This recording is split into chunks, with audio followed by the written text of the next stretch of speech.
Close your eyes and let yourself settle into this quiet moment as we journey together through the shadowy corridors of medieval medicine, a world where healing and harm walked hand in hand, where good intentions met with dangerous ignorance, and where the very people sworn to help might have been your greatest peril. Tonight, we'll explore this fascinating and often frightening chapter of human history through the lens of those who claimed to cure, the medieval physicians whose methods were as mysterious as they were terrifying. So let your breathing slow, allow your muscles to release their tension, and if you find yourself drifting, that's perfectly fine. You're exactly where you need to be, and if you're still listening at the end, perhaps you'll subscribe or share this gentle journey with someone else who needs rest. Picture, if you will, a cobblestone street in 13th century London, narrow and winding, with timber-framed houses leaning precariously over the pathway. The air is thick with the scent of wood smoke, unwashed bodies, and something else, something medicinal yet unsettling, the sharp tang of herbs mixed with less pleasant aromas. A wooden sign creaks gently in the morning breeze, bearing the image of a mortar and pestle. Below it, a heavy oak door stands slightly ajar, revealing glimpses of a dimly lit chamber within. This is the workshop, the sanctuary, the domain of Master Geoffrey the physician, a learned man by medieval standards, and yet a figure who would inspire absolute terror in any modern patient. Master Geoffrey emerges from his shop, a tall, angular man draped in dark robes. His face is pale, almost ghostly, with deep-set eyes that seem to peer into the very essence of ailment and affliction.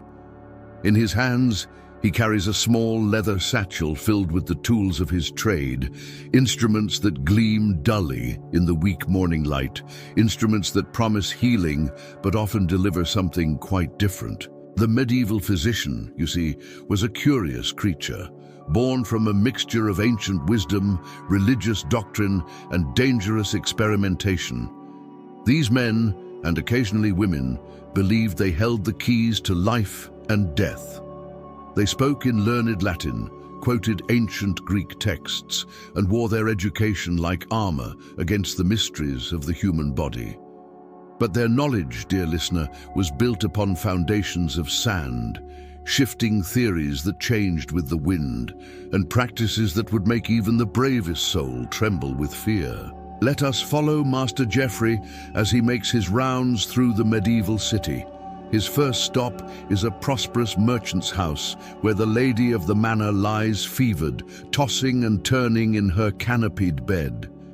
The room is stifling, windows sealed shut to keep out the bad air that they believed carried disease.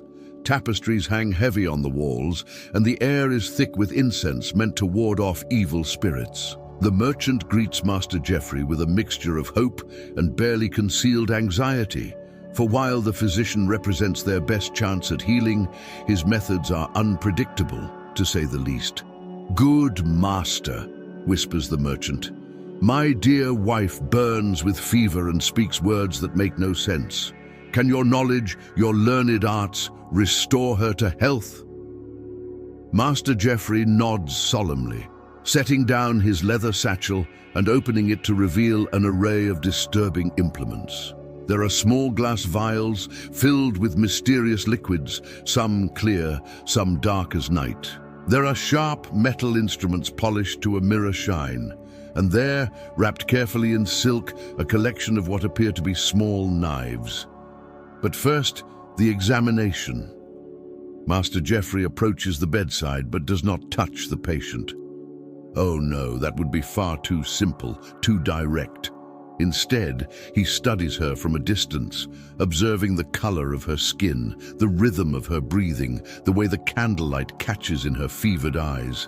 Then comes the most important diagnostic tool in the medieval physician's arsenal, the examination of the urine.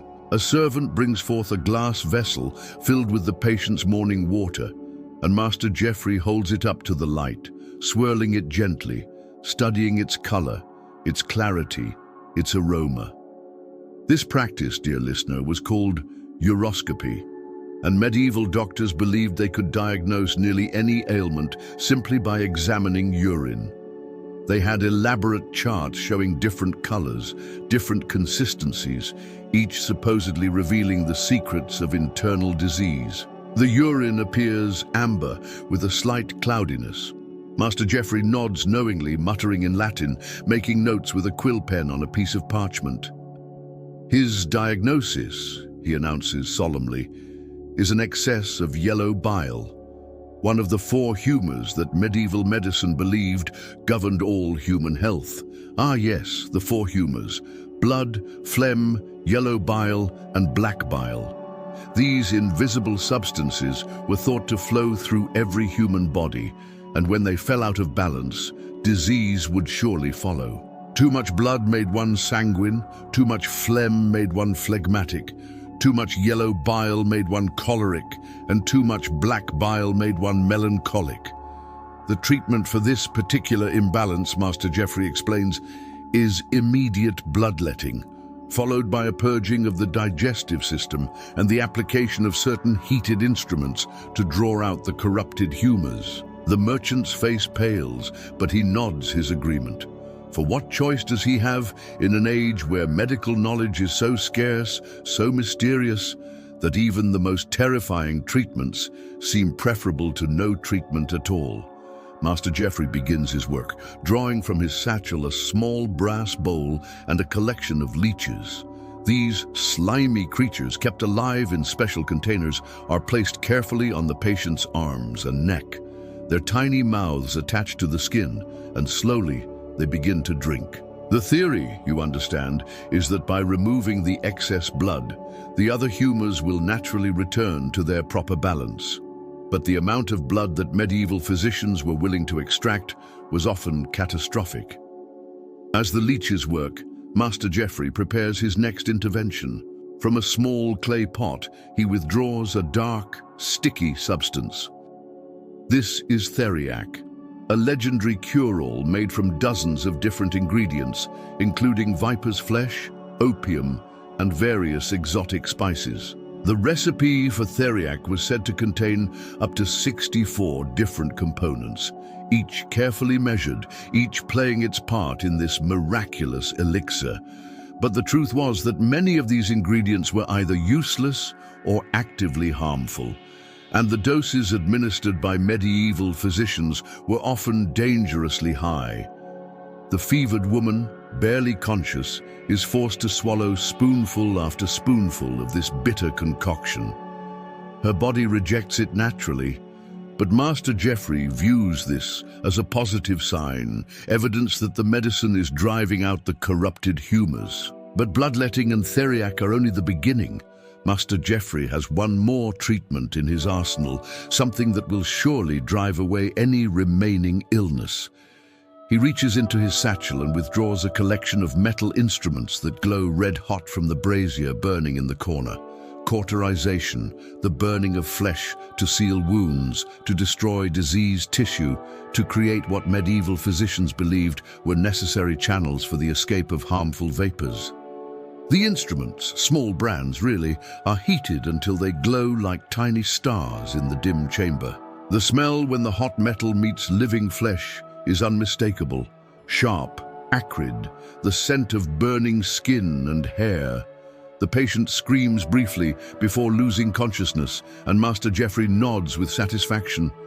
Another successful treatment, another victory against the forces of disease. But let us leave this disturbing scene and venture deeper into the world of medieval medicine. Let us visit the workshop of Master Edmund, the surgeon, a man whose profession was even more feared than that of the physician. If you're still with me, perhaps you're beginning to drift, and that's perfectly fine. You can let these words carry you gently towards sleep, or if you're finding peace in this story, you might share it with someone else who needs rest. Master Edmund's workshop is located in the lower part of the city, near the river, where the sounds of commerce and daily life provide a constant backdrop to his more unsettling activities. The building is narrow, squeezed between a baker's shop and a candlemaker's stall, but the interior reveals a world of organized chaos. Shelves line the walls, filled with jars and bottles containing preserved organs, unusual plants, and various powders whose origins are best left unexamined. In the center of the room stands a heavy wooden table, stained dark with the evidence of countless procedures. Surgery in the medieval world was not the precise, sterile practice we know today. It was rough, brutal, and often more dangerous than the original ailment. Surgeons were not highly educated physicians. They were craftsmen, closer in status to barbers and butchers than to learned medical men. Master Edmund is preparing for a common procedure, the removal of a stone from the bladder, a painful condition that drove many sufferers to seek relief, regardless of the risks involved in the cure. The patient, a middle-aged baker, lies on the wooden table, held down by two strong assistants. There is no anesthesia save for large quantities of ale or perhaps a piece of leather to bite down upon. The room is lit by several candles, their flickering flames casting dancing shadows on the stone walls. Master Edmund examines his instruments, sharp knives, crude forceps, metal probes, all forged by local blacksmiths to his specifications. They are clean enough by medieval standards, but they carry with them the invisible seeds of infection and death. The procedure begins with the surgeon making careful marks on the patient's skin, indicating where the incisions will be made. He has performed this operation before, though the success rate is discouragingly low. Perhaps one patient in 3 will survive the procedure itself, and of those, many will die in the days that follow from infections that medieval medicine has no power to prevent. The first cut, deep and decisive, draws forth a fountain of blood. The patient screams, struggles against the restraining hands, but Master Edmund continues his work, guided by memory, instinct, and a kind of brutal determination. Medieval surgery, you see, had to be performed quickly. The longer the procedure lasted, the more blood the patient would lose, and the greater the chance of death from shock. There was no time for careful precision, no opportunity for gentle technique. The surgeon's hands work with practiced efficiency, cutting through layers of flesh, searching for the offending stone. Blood pools on the wooden table, drips steadily to the straw-covered floor. The assistants struggle to keep the patient still as consciousness flickers in and out. At last, Master Edmund's fingers find their target, a stone roughly the size of a walnut, hard and sharp, the source of months of agony. He grasps it with his metal forceps and slowly, carefully, extracts it from the patient's body. The stone, when finally removed, is placed in a small bowl for the patient to see, evidence of the surgeon's skill, proof that the source of pain has been conquered.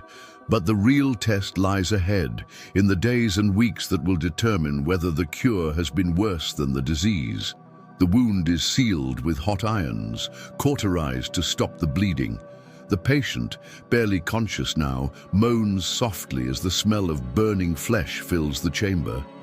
Then comes the bandaging, strips of linen soaked in various herbal preparations, wound tightly around the surgical site. But perhaps most disturbing of all are the treatments that medieval physicians prescribed for ailments of the mind. Mental illness in that distant age was viewed as either a punishment from God or possession by evil spirits. Let us visit the monastery of St. Bartholomew, where Brother Anselm tends to those whose minds have been touched by madness.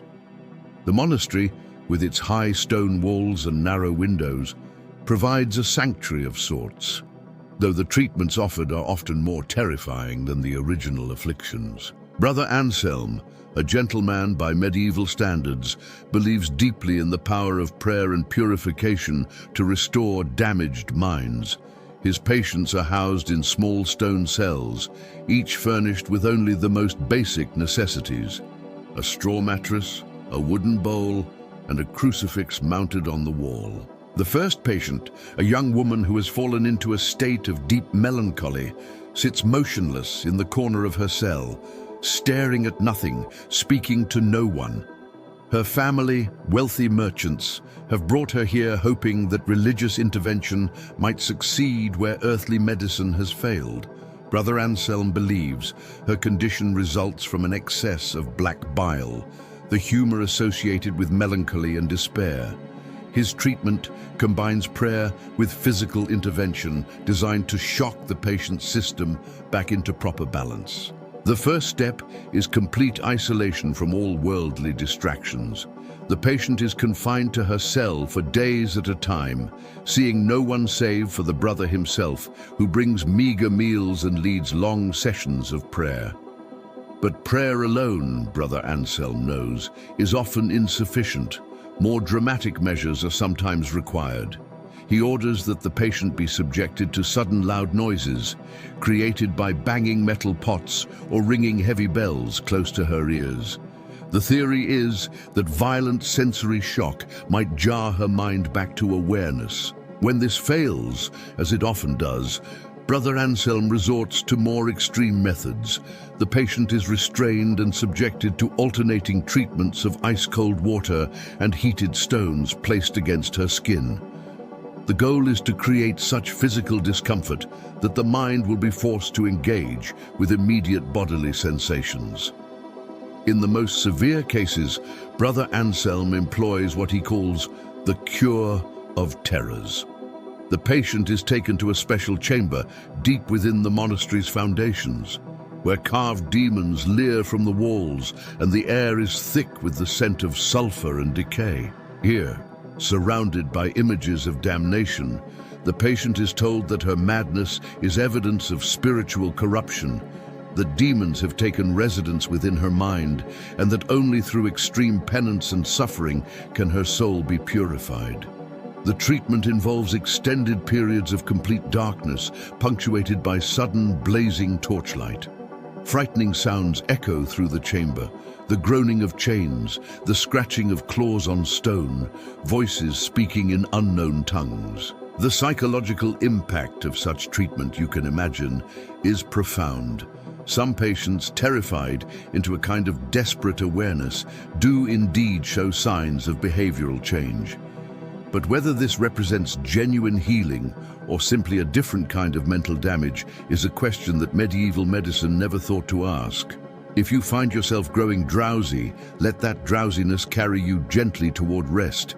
And if this story brings you peace, perhaps share it with a friend who also needs a little sleep. Let us turn now to another disturbing aspect of medieval medicine, the treatment of physical deformities and chronic ailments. In an age when any deviation from perceived normalcy was viewed as either divine punishment or demonic influence, those born with physical differences faced not only social ostracism, but medical interventions that were often more harmful than helpful. Master Aldrich, the bone setter, operates from a small shop near the cathedral. His specialty is the treatment of broken bones, dislocated joints, and various physical malformations. His reputation spreads throughout the surrounding countryside, drawing patients desperate enough to risk his particular brand of healing. A young boy, perhaps 12 years old, has been brought by his parents to Master Aldrich's shop. The child was born with a withered arm that hangs uselessly at his side. For years, his family has sought treatment from various healers, physicians, and holy men, but none have been able to restore the limb's function. Master Aldrich examines the boy with rough hands, manipulating the arm, testing its range of motion or lack thereof. His diagnosis, he announces, is that evil humors have settled in the limb, preventing the natural flow of vital spirits. The cure, he claims, requires aggressive intervention to break up these blockages. The treatment begins with violent stretching of the affected arm. The boy, strapped to a wooden frame, cries out as Master Aldrich applies increasing pressure, trying to force the withered muscles and tendons into unnatural positions. The theory is that such extreme manipulation will shock the limb back into proper function. When stretching fails, Master Aldrich resorts to more drastic measures. He produces from his collection a series of metal devices, crude contraptions designed to gradually lengthen the affected limb through constant pressure. The boy's arm is fitted into one of these mechanical torture devices, and over the course of several days, the apparatus is gradually tightened. The pain is excruciating, but Master Aldrich assures the parents that such discomfort is evidence that the treatment is working. But the stretching device is only one part of the prescribed cure. Master Aldrich also believes in the power of heat and burning to restore damaged tissue. He heats iron rods in a brazier until they glow like small suns, then applies them directly to the boy's skin. The smell of burning flesh fills the workshop, mixing with the acrid smoke from various herbal preparations that Master Aldrich burns constantly to purify the air. The boy screams until his voice becomes hoarse, then continues screaming silently, his face contorted with unimaginable pain. Each burn mark, Master Aldrich explains, creates a drain for the corrupted humors, allowing the evil substances to escape from the body. He makes dozens of these marks in careful patterns along the boy's arm and shoulder, each one a small wound that will leave permanent scars. The final component of the treatment involves the consumption of various powders and potions made from ingredients that would horrify any modern observer. The treatment continues for weeks. The boy grows thin and pale, his arm now not only withered, but also covered with festering wounds from the burning treatments. His parents, desperate and increasingly frightened, begin to question whether the cure might be worse than the original condition. But Master Aldrich assures them that such temporary suffering is necessary for permanent healing. He points to other patients who he claims have been successfully treated, though when pressed for specific examples, his explanations become vague and contradictory. Medieval medicine, you see, was built upon a foundation of unshakable confidence in its own principles and methods. Physicians and healers rarely questioned the effectiveness of their treatments. When patients failed to improve or died under their care, the blame was placed on the patient's moral failings, the influence of evil spirits, or simply the will of God. This certainty in the face of obvious failure extended to every aspect of medieval medical practice. Childbirth, for instance, was viewed as an inherently dangerous and spiritually significant event that required extensive medical intervention. Let us visit the chamber of Lady Margaret, a noblewoman who is preparing to give birth to her fourth child. The room has been carefully prepared according to medieval medical wisdom. Heavy tapestries cover the windows, blocking out all natural light, which was believed to be harmful to laboring women. The air is thick with the smoke of burning herbs, meant to ward off evil influences and provide spiritual protection. Several candles burn constantly, their flickering flames creating mysterious shadows that dance across the stone walls. Lady Margaret lies on a specially prepared bed, surrounded by an array of medical attendants. There is Master Physician Robert the Learned, a man whose reputation for managing difficult births is known throughout the region. There are also several midwives, women with practical experience but little formal medical training. As Lady Margaret's labor progresses, Master Robert begins his intervention. He has brought with him a collection of specialized instruments designed to assist in difficult deliveries. These devices, crude by modern standards, are nonetheless the height of medieval medical sophistication. The first concern, Master Robert explains, is to ensure that the patient's humors remain properly balanced during the stress of childbirth.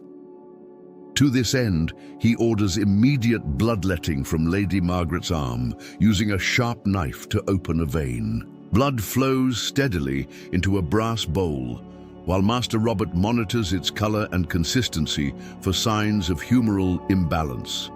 The patient, already weakened by hours of labor, grows paler, but the physician views this as evidence that the treatment is working. Next comes the administration of various herbal preparations designed to speed the birth and ensure the child's health. Some of these are relatively harmless, such as chamomile tea and honey water. but others contain ingredients that are actively dangerous. One preparation, made from ergot fungus, is intended to strengthen the uterine contractions, but the dosage is largely guesswork, and too much can cause violent spasms that endanger both mother and child. Master Robert measures out what he believes to be the proper amount, but his calculations are based more on ancient authority than actual medical knowledge. As the hours pass slowly, Lady Margaret's condition begins to deteriorate. The bloodletting has weakened her considerably, and the herbal preparations are causing unpredictable reactions. She drifts in and out of consciousness, her skin cold and clammy to the touch. Master Robert, recognizing that conventional treatments are proving insufficient, decides to employ more aggressive measures. From his leather satchel, he withdraws a collection of metal instruments designed for surgical intervention in difficult births. These devices, sharp hooks and cutting implements, are intended to assist in extracting the child should normal delivery prove impossible. But their use is extremely dangerous and often fatal to both mother and baby. The decision to use such instruments is not made lightly, but Master Robert believes that without intervention, both patients will surely perish. He begins the procedure while Lady Margaret screams weakly, her voice barely audible above the crackling of the candle flames. If you're still listening, you can let these words carry you gently towards sleep, or if you find comfort in this story, maybe share it with someone who could use a little peaceful rest. But let us step away from these disturbing scenes and consider the broader context of medieval medicine. The physicians and healers whose methods we have been observing were not malicious men. They were products of their time, operating within a system of knowledge that was fundamentally flawed, but represented the best understanding available to them. Medieval medicine was built upon the writings of ancient authorities, particularly the Greek physician Galen, whose theories about the human body and disease had been accepted without question for over 1,000 years. Galen's understanding of human anatomy was based primarily on his dissection of animals rather than human corpses, which were forbidden by religious law. As a result, much of what medieval physicians believed about the human body was simply incorrect. They thought, for example, that blood was manufactured continuously by the liver and consumed by the body's various organs. They had no concept of circulation, no understanding that the same blood flowed repeatedly through the heart and vessels. This misunderstanding led directly to the practice of bloodletting, which we have witnessed several times tonight. If blood was constantly being produced and consumed, then removing large quantities seemed perfectly logical as a way to rebalance the body's internal systems. Similarly, medieval physicians had no knowledge of bacteria or viruses. They could not see the microscopic causes of infection and disease. Instead, they attributed illness to imbalances of invisible humors or to supernatural influences that could only be countered through prayer, purification, and physical intervention. The treatments we have observed, bloodletting, cauterization, the administration of dangerous herbal preparations, all made sense within this flawed system of understanding. The physicians who prescribed them genuinely believed they were helping their patients, even when the evidence suggested otherwise. But perhaps most tragic of all was medieval medicine's relationship with pain and suffering. In an age when life was harsh and brief, when infant mortality was commonplace and violent death a constant threat, physicians developed a kind of callousness toward human suffering. Pain, they believed, was often necessary for healing, evidence that the body was fighting off disease or that corrupted humors were being expelled. The screams of patients undergoing treatment were viewed not as signs of unnecessary cruelty, but as confirmation that the medicine was working. This attitude extended to all forms of medical intervention. Surgery was performed without any form of pain relief, save for alcohol or opium when available. Patients were expected to endure unimaginable agony in silence. Any complaints were viewed as evidence of moral weakness. Let us for a moment imagine ourselves as patients in this distant and dangerous world. Picture waking up in a medieval bedchamber, feeling the familiar symptoms of illness, a fever perhaps, or sharp pain in your abdomen. Your family, concerned for your well-being, summons the local physician, a learned man whose education and expensive robes inspire both hope and apprehension. He arrives carrying his leather satchel filled with mysterious instruments and preparations. The examination begins with questions about your symptoms, your diet, your recent activities, but the physician does not touch you, does not listen to your heart or examine your throat. Instead, he studies your appearance from a distance, noting the color of your skin, the brightness of your eyes. Then comes the crucial test, the examination of your urine. A servant brings forth a glass vessel, and the physician holds it up to the candlelight, swirling it gently, studying its color and clarity with the intensity of a scholar reading ancient texts. Based on this examination, the physician announces his diagnosis: an excess of yellow bile, complicated by a deficiency of vital spirits. The treatment, he explains, will require immediate intervention to restore your body's natural balance. The bloodletting begins first. The physician opens a vein in your arm with a sharp knife, and your blood flows steadily into a brass bowl. You watch, growing weaker as the red liquid drains from your body, but the physician assures you that this temporary weakness is necessary for permanent healing. Next come the herbal preparations, bitter concoctions made from ingredients you cannot identify. Some taste of familiar herbs, others have flavors so strange and unpleasant that your stomach rebels. But you swallow them obediently, trusting in the physician's greater knowledge. As your condition fails to improve, the physician prescribes more aggressive treatments. Hot irons are applied to your skin, creating small wounds that will supposedly allow corrupted humors to escape. The pain is excruciating, but you endure it because you have no choice. Days pass, perhaps weeks, and still you do not improve. In fact, you may be growing weaker, the treatments taking a greater toll on your body than the original illness. But the physician remains confident in his methods. Any failure, he explains, must be due to your own spiritual failings or to the interference of evil forces. This was the reality of medieval medicine, a world where the cure was often worse than the disease, where good intentions met with dangerous ignorance, and where patients had no choice but to trust in systems of healing that were fundamentally flawed. Yet even in this dark chapter of medical history, there were occasional glimmers of genuine progress. Some medieval physicians began to question the ancient authorities, to observe their patients more carefully, and to modify treatments based on actual results. The great Persian physician Al-Razi, for example, was one of the first to distinguish between smallpox and measles, recognizing that these were different diseases requiring different treatments. His careful observations and detailed case notes represented a significant advance over the purely theoretical approach of earlier medical authorities. Similarly, the medical school at Salerno in Italy began to emphasize direct observation and practical experience alongside traditional book learning.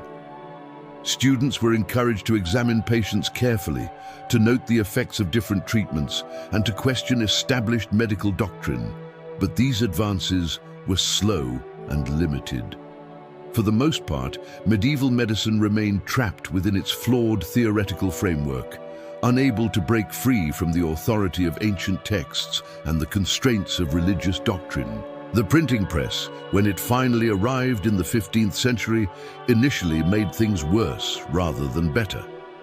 Now, the erroneous medical theories of antiquity could be reproduced and distributed more widely than ever before, cementing their authority and making challenges to established doctrine even more difficult. It would not be until the Renaissance and beyond that medicine would begin to free itself from the dangerous misconceptions that characterized the medieval period.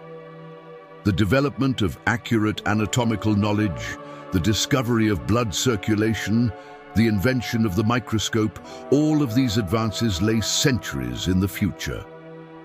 For now, in our medieval world, patients could only hope that their illnesses would prove mild enough to survive not only the disease itself, but also the ministrations of those sworn to heal them.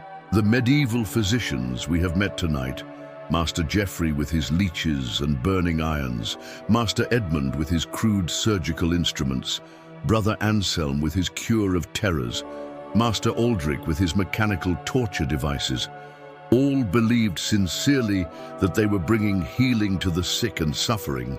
They studied ancient texts, memorized complex theories about humors and vital spirits, and invested enormous effort in developing their treatments. They were not ignorant in the sense of being uneducated. They were learned men who had mastered the medical knowledge of their time. The tragedy is that this knowledge was so fundamentally flawed, so divorced from the actual workings of the human body, that their sincere efforts to heal often caused more harm than good. They were prisoners of their own learning, trapped within systems of thought that prevented them from seeing the evidence before their eyes. When a patient died after bloodletting, they did not question whether the treatment itself might be harmful. Instead, they concluded that the patient's humors had been too severely imbalanced, or that evil spirits had interfered with the cure, or that God had simply willed the person's death. When surgical patients developed infections and died in agony, they did not connect this outcome to their unclean instruments or lack of knowledge about antiseptic practices. The infections were viewed as separate afflictions, requiring additional treatments of their own. This inability to learn from failure, to question established authority, to revise theories based on observed outcomes, kept medieval medicine trapped in its dangerous cycles for centuries. The same treatments that had failed countless times before were prescribed again and again, with physicians convinced that this time surely they would work. And yet, we must remember that these physicians were working in a world where the alternatives to medical treatment were often even more grim. In an age of poor sanitation, limited food supplies, and constant exposure to infectious diseases, many ailments were indeed fatal regardless of intervention. The medieval physician at least offered hope, a sense that human knowledge and skill could triumph over disease and death. Even when the treatments failed, even when they caused additional suffering, they represented humanity's refusal to surrender passively to the forces of illness and decay. Perhaps there is something admirable in their determination, their refusal to admit defeat in the face of conditions they could not understand or effectively treat. They may have been wrong about almost everything, but they were not willing to simply stand by and watch their patients suffer without attempting some form of intervention. As you drift towards sleep, you can let these images fade, knowing that you live in a time when medicine has advanced far beyond these primitive and dangerous practices. You are safe in your modern world, where healing has become truly an art of compassion rather than an exercise in well-intentioned torture. The antibiotics that can cure infections in days, the anesthetics that make surgery painless, the diagnostic tools that can peer inside the living body without causing harm. All of these miracles of modern medicine would have seemed like magic to Master Geoffrey and his colleagues. They would have marveled at our understanding of bacteria and viruses, our knowledge of anatomy and physiology, our ability to transplant organs and repair hearts. The very idea that surgery could be performed on a patient who felt no pain, who remained conscious and comfortable throughout the procedure, would have struck them as impossible. Yet their work, flawed as it was, laid the foundation for all the medical advances that followed. Their careful observations, even when misinterpreted, added to humanity's store of knowledge about disease and healing. Their failures taught later generations what not to do, clearing the path for more effective treatments. The medieval period represents a necessary step in medicine's long journey from superstition to science. Without the dedication of these early physicians, without their willingness to experiment and take risks, medicine might never have progressed beyond folk remedies and prayer. So as we bid farewell to Master Geoffrey and his fellow practitioners, as we close the door on their shadowy workshops and disturbing treatments, we can acknowledge both their failures and their contributions. They were wrong about almost everything, but they were trying to be healers in a world that desperately needed healing. Their legacy is not in their methods, which have been rightfully abandoned, but in their spirit of inquiry and their commitment to the fight against suffering.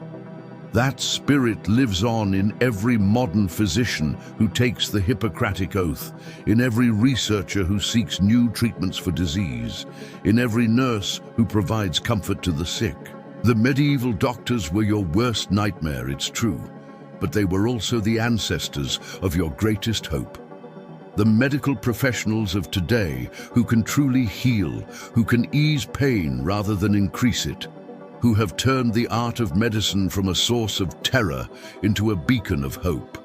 And so, our journey through the shadowy halls of medieval medicine draws to a close. We have seen the physicians and healers of that distant age, men and women who genuinely believed they were bringing healing to the sick and suffering, even as their methods often brought more harm than good. These were not evil people, but rather individuals trapped within a system of knowledge that was fundamentally flawed. They worked with the best understanding available to them in an age when the true causes of disease remained hidden and mysterious. Their story reminds us of how far we have come in our understanding of the human body and the art of healing. What once seemed like reasonable medical practice now appears to us as something from a nightmare.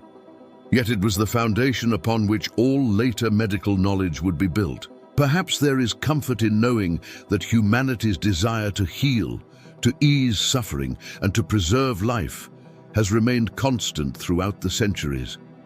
Even when the methods were misguided, the intention was noble. As you settle into sleep, let yourself feel grateful for living in an age when medicine has become truly a force for healing, when physicians understand the delicate complexity of the human body, and when treatments are based on scientific knowledge rather than ancient superstition. Rest well, knowing that the nightmarish practices we have witnessed tonight belong safely in the distant past. You are protected by centuries of medical progress, surrounded by knowledge that would seem miraculous to those medieval physicians we have met tonight. Sleep now peacefully, and if this journey through history's darker medical corridors has brought you some measure of peaceful drowsiness, perhaps when you wake you might consider subscribing to join us for more gentle explorations of the past. Or maybe share this quiet journey with someone else who struggles to find rest, someone who might enjoy learning while drifting towards sleep. The candles in Master Geoffrey's workshop have long since burned down to flickering stubs. The medieval world grows quiet around us as we leave these ancient physicians to their well-intentioned but dangerous work. You can let go now of all these distant worries and concerns. They belong to another time, another world. Your breathing can slow, your muscles can release their tension, and you can drift gently into the peaceful darkness of sleep. The cobblestone streets grow quiet, the workshop doors close softly, and the medieval world fades like morning mist. You are safe, you are comfortable, and you are exactly where you need to be. Sweet dreams, dear listener.